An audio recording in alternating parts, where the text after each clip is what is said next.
Thank you. That was my first and last magic trick of the day. Nice to have you here. Good evening. I'm delighted to welcome you to the Associates of the Boston Public Library's 8th Pierce Performance Series. We hold these truths, an evening of music and poetry. My name is Alyce Lee, and I chair the board of the Associates of the Boston Public Library. Thank you. We are an independent nonprofit dedicated to preserving and promoting the library's extraordinary historic, literary, and artistic treasures. And we do that by making grants to the Special Collections Department of the BPL and by hosting cultural events like this program. To date, the Associates fund 10 full-time library staff positions in the Special Collections Department. These talented professionals care for the library's remarkable holdings, and they ensure that these holdings remain accessible and free to all. Thanks to the generosity of the Harold Whitworth Pierce Charitable Trust, the Pierce Performance Series brings special collections to life through 3 free public performances. We are deeply grateful to the Pierce Performance Committee, led by its chair, our own Anita Lincoln, whose work each year makes programs like Anita and the committee's work each year make programs like this possible. A thank you to Amanda Doyle-Bouvier, who is our new executive director, and her staff, and to Lisa Rafferty and her team, who worked tirelessly to bring this collaborative production to us.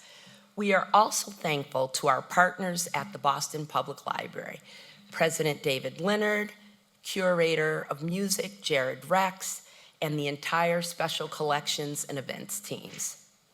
Tonight's program complements the library's major exhibition, Declarations, Printing a New Nation.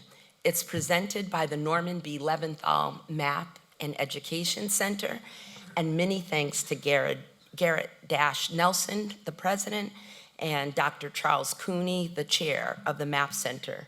For the first time, the BPL's 8 rare printings of the Declaration of Independence are on display together. They're on view from now until September of 2026. This evening was also inspired by William Billings, the New England psalm singer from 1770. It's the first collection of music composed and printed by an American composer and currently on display in the Special Collections lobby. We encourage you to explore the Special Collections and Rare Books reading room, where you can experience treasures like this firsthand, and perhaps feel the same patriotic spirit that inspired audiences more than 250 years ago. Now, let's step back in time and enjoy We Hold These Truths. We begin with historian and fellow board member of the Associates of the Boston Public Library, Peter Drummey. Thank you all for being here, and welcome. We are here this evening to celebrate American independence, what John Adams thought would become the great anniversary festival, commemorated with pomp and parade, shows, games, sports, guns, bells, bonfires, and illuminations from one end of this continent to the other, from this time forward forevermore. In the same spirit, but without a bonfire, our program for this evening will be a reading of the Declaration of Independence interspersed with poetry and music. But before we begin, let me take just a couple of minutes to set the scene here in Boston in the early summer of 1776, 250 years ago. First, there probably were things of more immediate interest to the citizens of Boston than the activities of a committee of the Continental Congress far away in Philadelphia, even if the committee included John Adams and was preparing an epical document. Boston was just emerging from a long, grinding siege that had sharply reduced the civilian population and caused much damage to the town. More important, Boston and much of revolutionary America was in the grip of a long-lasting, extraordinarily dangerous smallpox epidemic. But while people were preoccupied with other matters, the revolutionary government of Massachusetts had placed the issue of independence directly before them. In May 1776, the House of Representatives queried the towns about where people stood on whether the Continental Congress should move toward independence.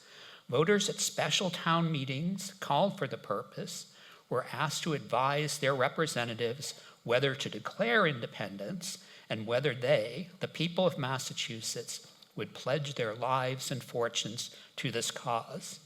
In May and June 1776, towns voted, in all but one instance, yes, to advise the Massachusetts delegates to the Continental Congress, if necessary, to declare independence. So throughout Massachusetts, we had, at the town level, local declarations of independence. I suspect some of you will not be surprised that the advisory from the town of Boston is practically as long as the Declaration of Independence itself. Last, and I promise to be brief, the actions of the revolutionary government of Massachusetts do not end with the receipt of news from Philadelphia. But as Alyce noted, you can read all about these later efforts upstairs in the Leventhal Map Center, where there is a brilliant display of newspapers and broadsides. Broadsides are a single large sheet of paper that's printed on one side to be read aloud or to be posted at a local gathering place. The broadside copies of the Declaration of Independence on display include the official Massachusetts printing. You will see that our frugal and efficient ancestors printed the instructions on how to distribute the copies of the broadsides right on each copy. Oh, and one last thing, and this time I promise it is the last thing.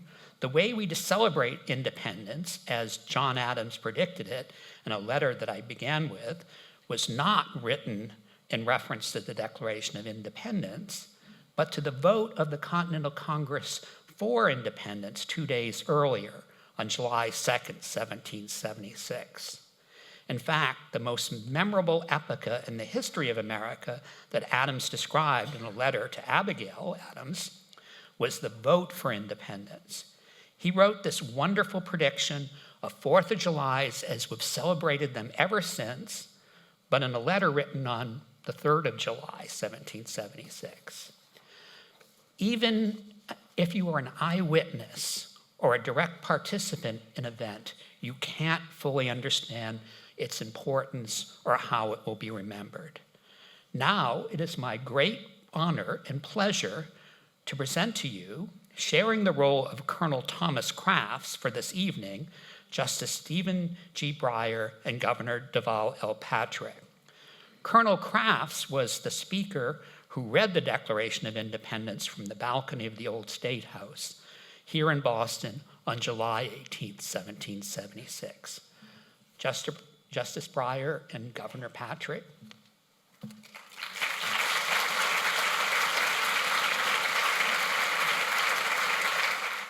When, in the course of human events, it becomes necessary for one people to dissolve the political bands which have connected them with another, and to assume among the powers of the earth the separate and equal station to which the laws of nature and of nature's God entitle them, a decent respect for the opinions of mankind requires that they should declare the causes which impel them to the separation. The next two lines are what made Thomas Jefferson immortal. These are the ideals of the United States.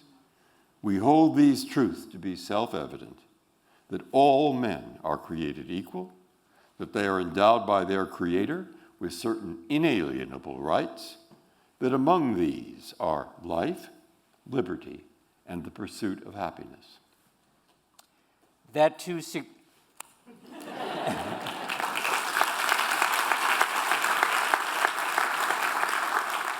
that to secure these rights, governments are instituted among men, deriving their just powers from the consent of the governed, that whenever any form of government becomes destructive of these ends, it is the right of the people to alter or to abolish it, and to institute new government, laying its foundation on such principles and organizing its powers in such form as to them shall seem most likely to affect their safety and happiness.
Prudence, indeed, will dictate that governments long established should not be changed for light and transient causes, and accordingly all experience has shown that mankind are more disposed to suffer, while evils are sufferable, than to right themselves by abolishing the forms to which they are accustomed.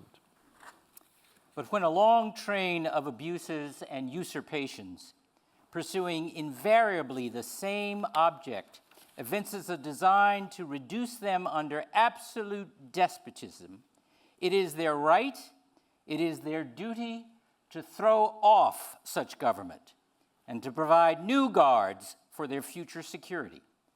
Such has been the patient sufferance of these colonies, and such is now the necessity which constrains them to alter their former systems of government. The history of the present King of Great Britain is a history of repeated injuries and usurpations, all having in direct object the establishment of an absolute tyranny over these states. To prove this, let facts be submitted to a candid world. He has refused his assent to laws the most wholesome and necessary for the public good. He has forbidden his governors to pass laws of immediate and pressing importance unless suspended in their operation till his assent should be obtained. And when so suspended, he has utterly neglected to attend to them. He has refused to pass other laws for the accommodation of large districts of people, unless those people would relinquish the right of representation in the legislature, a right inestimable to them and formidable to tyrants only. He has called together legislative bodies at places unusual, uncomfortable, and distant from the depository of their public records for the sole purpose of fatiguing them into compliance with his measures. He has dissolved representative houses repeatedly for opposing with manly firmness his invasions on the rights of the people. He has refused for a long time, after such dissolutions, to cause others to be elected, whereby the legislative powers incapable of annihilation have returned to the people at large for their exercise. The state remaining in the meantime exposed to all the dangers of invasion from without and convulsions within. This is the rather on-the-nose section of tonight. When I was first offered the opportunity to be a part of this, my performative professorial self went in multiple directions, and I thought about which forms to best render what needs to be said, and the form that I came up with was this. It's called a blackout poem. Or in this time, we can call it a redaction.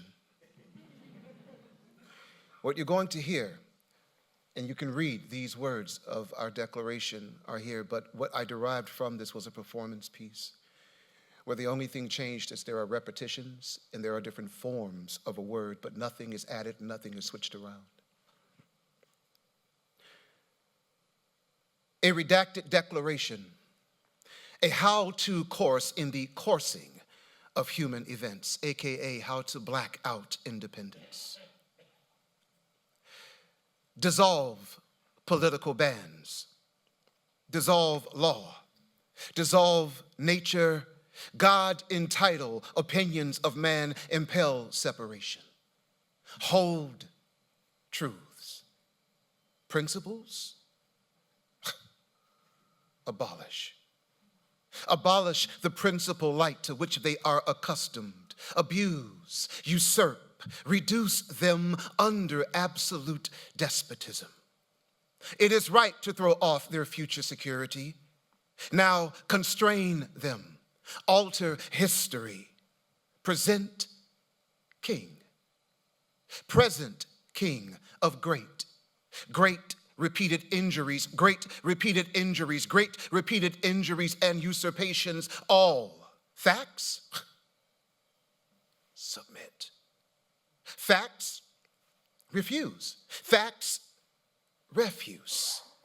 Refuse the public good. Refuse the public good. The public good refuse. The public good forbid. Forbid until accommodation of inestimable tyrants. Forbid laws. Laws, suspend. Utterly neglect unless those people relinquish rights to inestimable tyrants. Inestimable tyrants call bodies into compliance. Inestimable tyrants capable of annihilations, invasions, convulsions. Inestimable tyrants obstruct naturalization of foreigners, refuse their migrations hither, refuse their migrations hither, refuse their migrations, hit her. Inestimable tyrants obstruct administrations of justice, judiciary powers dependent on inestimable tyrants will inestimable tyrants erect swarms of officers? Will inestimable tyrants harass people in times of peace? Will inestimable tyrants erect armies without consent of legislatures? Will inestimable tyrants render military superior to civic power? Will inestimable tyrants combine with others to subject our Constitution? Inestimable tyrants will. Inestimable tyrants mock any murders they commit, will cut off trade with the world, will deprive many the benefits of trial, will transport beyond seas for pretended offenses. Inestimable tyrants will abolish free. Inestimable tyrants establish instruments for absolute rule, take away whatsoever. Protect, plunder, ravage, burn, destroy the lives of people, complete the work of death, desolation, cruelty, perfidy, constrain citizens, take captive their country. Become executioner, excite domestic savages whose rule is undistinguished destruction. Repeated petitions, repeated petitions, repeated petitions. Answer by injury. Character, unfit. Character is unfit to be ruler of people, be ruler of people, rule people. Warn them from time to time, denounce, hold them enemies. We, the supreme judge, declare our lives, declare our fortunes sacred. Honor?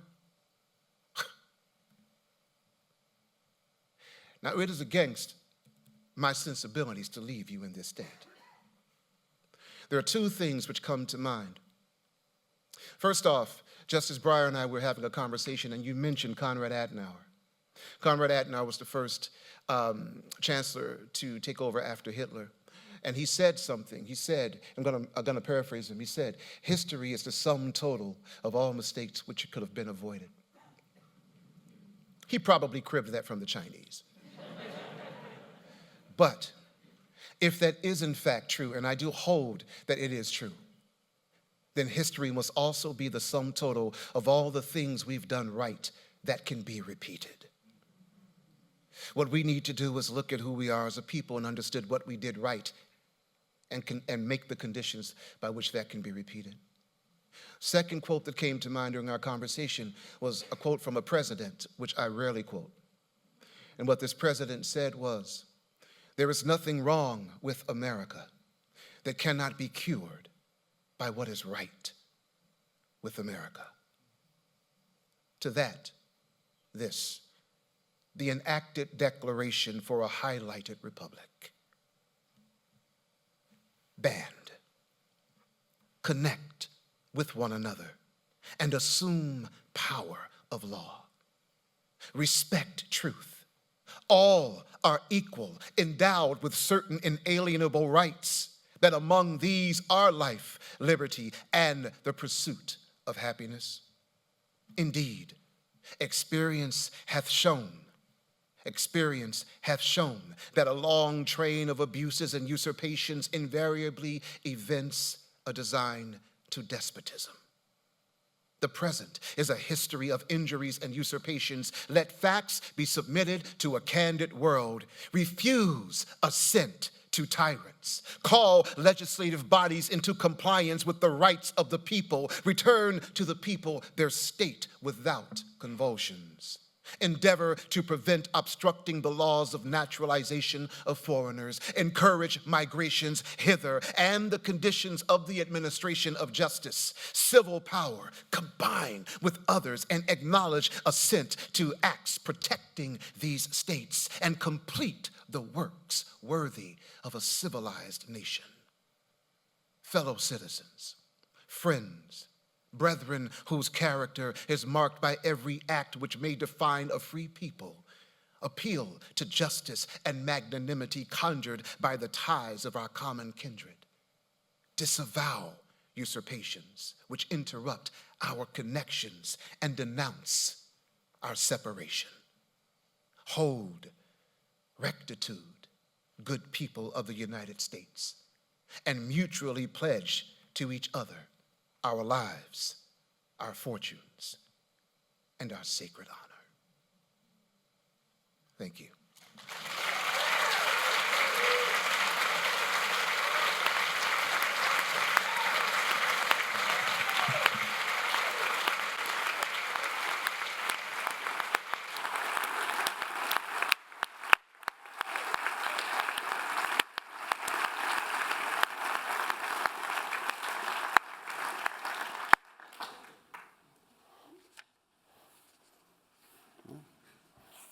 He, that is the king, has endeavored to prevent the population of these states, for that purpose obstructing the laws for naturalization of foreigners, refusing to pass others to encourage their migrations hither, and raising the conditions of new appropriations of lands.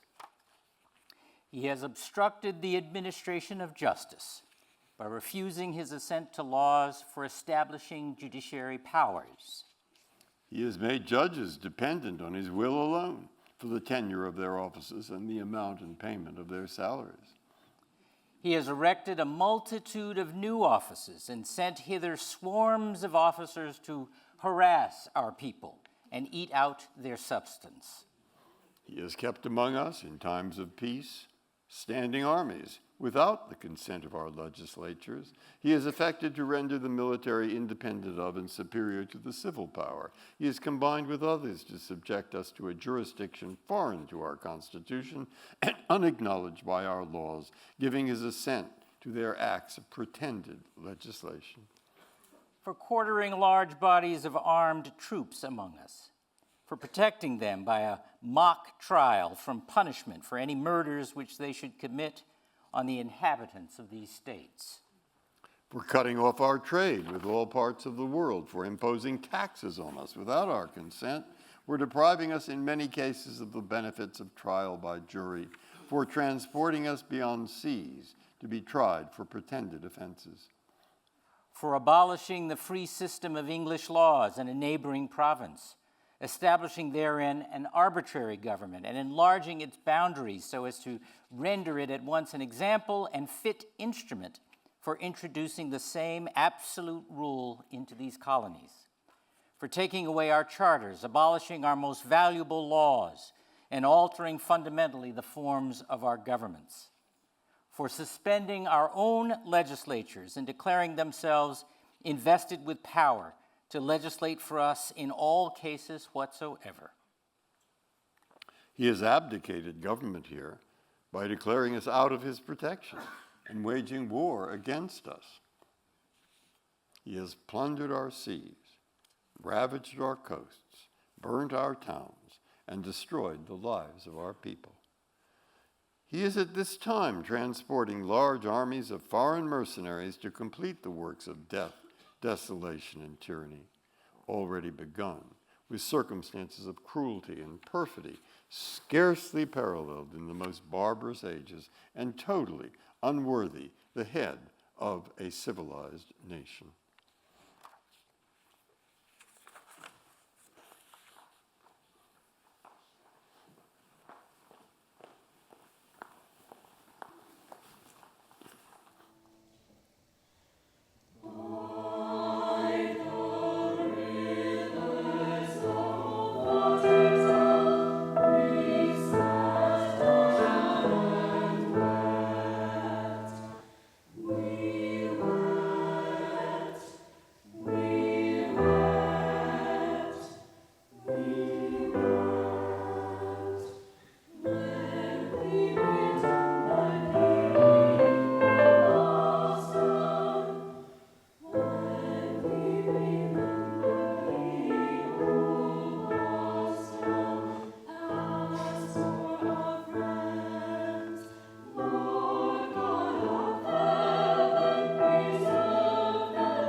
He has constrained our fellow citizens taken captive on the high seas to bear arms against their country, to become the executioners of their friends and brethren, or to fall themselves by their hands. He has excited domestic insurrections amongst us, and has endeavored to bring on the inhabitants of our frontiers, the merciless Indian savages, whose known rule of warfare is an undistinguished destruction of all ages, sexes, and conditions. In every stage of these oppressions, we have petitioned for redress in the most humble terms. Our repeated petitions have been answered only by repeated injury. A prince whose character is thus marked by every act which may define a tyrant is unfit to be the ruler of a free people. Nor have we been wanting in attentions to our British brethren. We have warned them from time to time of attempts by their legislature to extend an unwarrantable jurisdiction over us. We have reminded them of the circumstances of our emigration and settlement here. We have appealed to their native justice and magnanimity, and we have conjured them by the ties of our common kindred to disavow these usurpations, which would inevitably interrupt our connections and correspondence. They too have been deaf to the voice of justice and of consanguinity. We must therefore acquiesce in the necessity which denounces our separation and hold them as we hold the rest of mankind, enemies in war, in peace, friends. We, therefore, the representatives of the United States of America, in General Congress assembled, appealing to the Supreme Judge of the world for the rectitude of our intentions, do, in the name and by the authority of the good people of these colonies, solemnly publish and declare that these united colonies are, and of right ought to be, free and independent states, that they are absolved from all allegiance to the British Crown, and that all political connection between them and the state of Great Britain is and ought to be totally dissolved, and that as free and independent states, they have full power to levy war, conclude peace, contract alliances, establish commerce, and to do all other acts and things which independent states may of right do.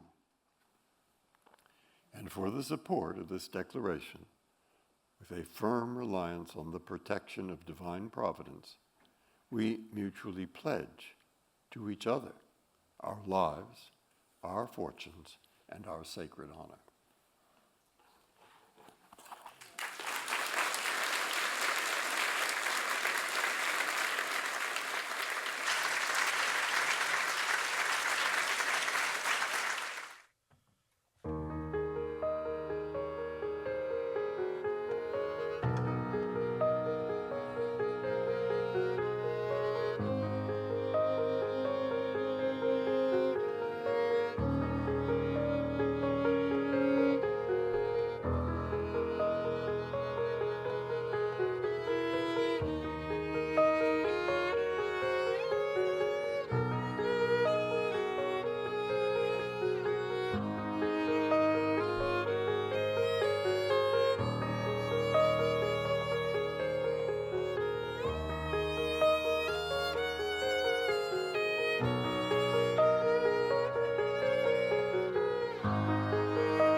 That's hard to follow.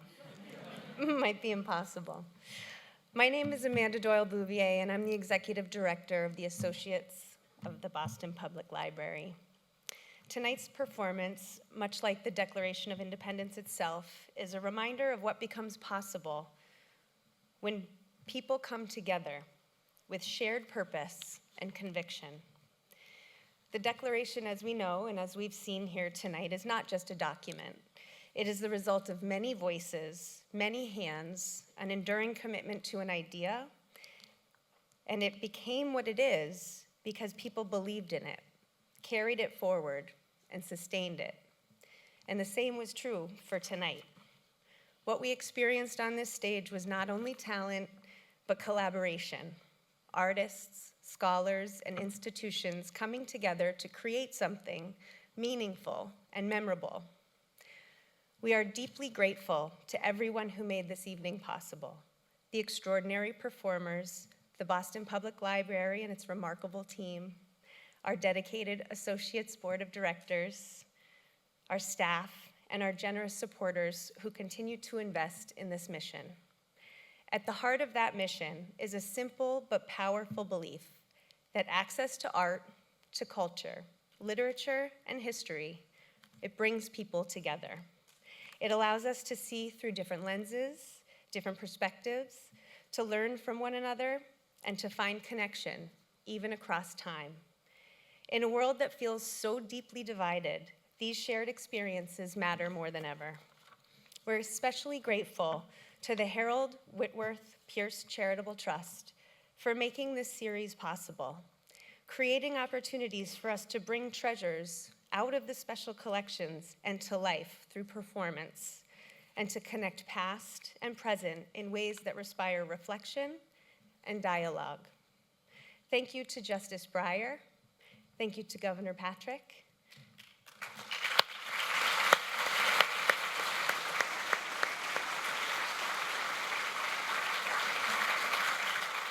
Thank you to Alyce Lee and Peter Drummey.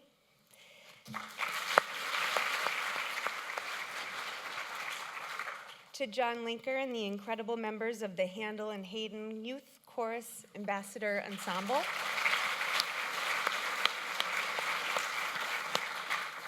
The talented students from the New England Conservatory and Berkeley.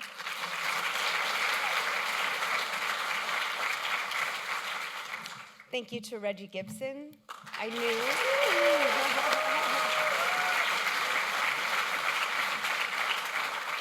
I knew you would move us, but you really outdid yourself.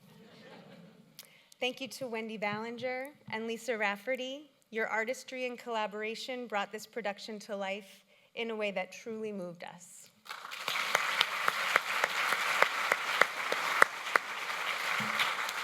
And thank you to all of you for being here, for supporting this work, and for believing, as we do, in the importance of preserving, protecting, and sharing these treasures with the public. It feels fitting to repeat the words of William Billings: preserve them, defend them, deliver, and restore them unto us. Seems that is both our charge and our promise. We hope you'll continue this journey with us through future programs and through deeper engagement with the associates as we protect the past, illuminate the present, and nurture the future. Thank you again for being here, and good night.